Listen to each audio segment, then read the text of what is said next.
Good day, digital wanderers, and welcome to the first episode of my beautiful new series. I wonder how much sense this makes. We're gonna go over situations in fiction and see how well they line up with real life facts and logic. It's gonna be brilliant. I haven't even gotten started yet, and I love it already. So, without further ado, we're gonna talk about the time B.A. Baracus got hypnotized. Yeah, he's afraid to fly. We have to drug him to get him on a plane. Yeah, get the 2x4. Well, have you ever tried hypnosis?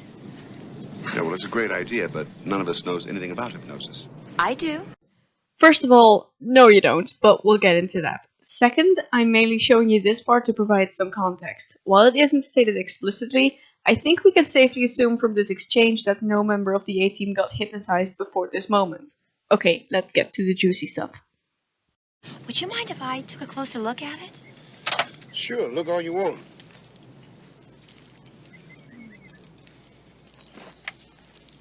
It's such an unusual piece. Look how it catches the light on the corners. Okay, so obviously this is just a variation of the cliche of the hypnotist with the dangling pocket watch. How much truth is there to that cliche to begin with? Some. Having someone fix their eyes on a specific spot or object can certainly help induce trance. However, as you can see, the dangling motions of this piece of gold are so fast that it's distracting rather than focusing. Look how it catches the light on the corners. Yeah, it's pretty, ain't it? See how it shines? Yeah.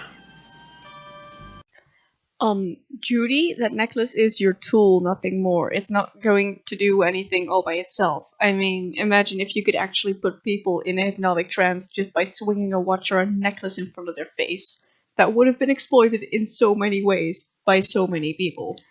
Anyways, the point is, instead of saying 2 sentences about how pretty the necklace is, she could have given clearer instructions to focus his eyes on it, or to focus his attention on what she's saying, or to relax, or something. Anything. We're not getting anything. We're just gonna jump straight into a countdown with no prep work. I mean, lady, this is a first time for BA. He hasn't been primed or anything. He has no idea how to respond. The fact we're supposed to believe he's in a light trance right now has nothing to do with what you are doing, and everything with the fact BA apparently has concerningly low resistance to anything remotely trance-inducing. Judy, we're gonna have to hurry this up just a little. When I count to 3, you'll be fast asleep. 1, 2... 3.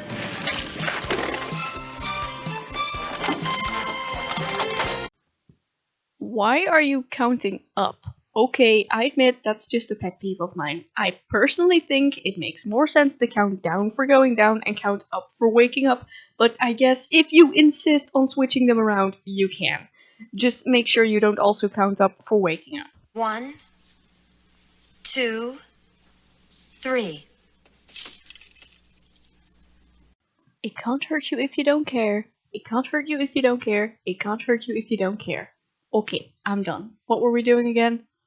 Judy, we're gonna have to hurry this up just a little. When I count to 3, you'll be fast asleep. 1, 2... 3.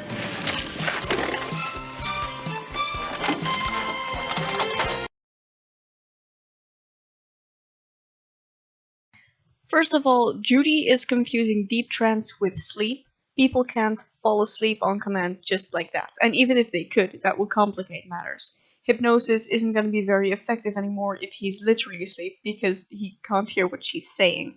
Not that she said anything effective so far, but still. All that aside, I don't know what Hannibal thought he was doing here, but that was not supposed to work. Clearly BA was shutting him out when he said, Judy, we're gonna have to hurry this up just a little. but somehow the word 3 will be heard no matter who says it, apparently. I am genuinely concerned right now. Unbelievable. To think of all the sodium pentothal we wasted when all we had to do was hypnotize him. Could you fix it so we could do this all the time? Sure. I wasn't entirely sure where to put this part, but it was too important to leave out, so I'm putting it here. Many people have a very distorted view of what hypnosis is, in part because of how it's represented in fiction. The truth is, you cannot be hypnotized against your will, but you can be hypnotized without realizing it.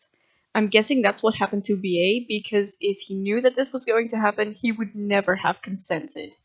It kind of bothers me that no one has moral objections against this stunt. I know I do. Attentive viewers might now wonder if the A-Team got hypnotized before without realizing it, since apparently that's possible and it wouldn't change the fact they don't know anything about hypnosis, and my answer to that is not on camera, but it's possible. It would certainly explain why BA went into trance that quickly if it had happened before, but I don't think it's canon, and besides, how would Judy know? Wait. Could you fix it so we could do this all the time? Sure. I can suggest a word that'll put him to sleep every time he hears it. And when this is all over, I can cancel it. Well, you better make it a very obscure word. I wouldn't want him to go Betty by in the middle of a firefight. I usually use the word eclipse. I think you'll find that's used once every few years. Yeah, I don't think I've ever used it. When we land, I'll give him the cue and then wake him up. I know of people who think this is the part where it stops making sense, but this is the part where it starts making sense, besides the fact Judy is confusing deep trance with sleep again. What she's talking about is called a hypnotic trigger or a post-hypnotic suggestion. It's basically telling the subconscious mind, if X happens, do Y. X can be many things, a sound, an image, or even an action. In this case, Judy is using the word eclipse as a trigger, and you can do that.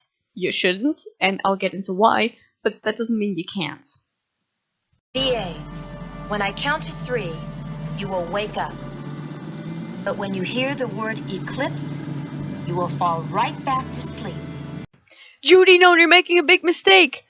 The problem here is Judy's phrasing. When you hear the word eclipse, that means anyone can say the word eclipse around BA and make him fall asleep. What if you talk to someone who is rather pompous and casually uses the word eclipse as a verb? What if you watch the news and there's an eclipse somewhere? And since this is the A-Team, what if you were bugged and the enemy was listening along this whole time?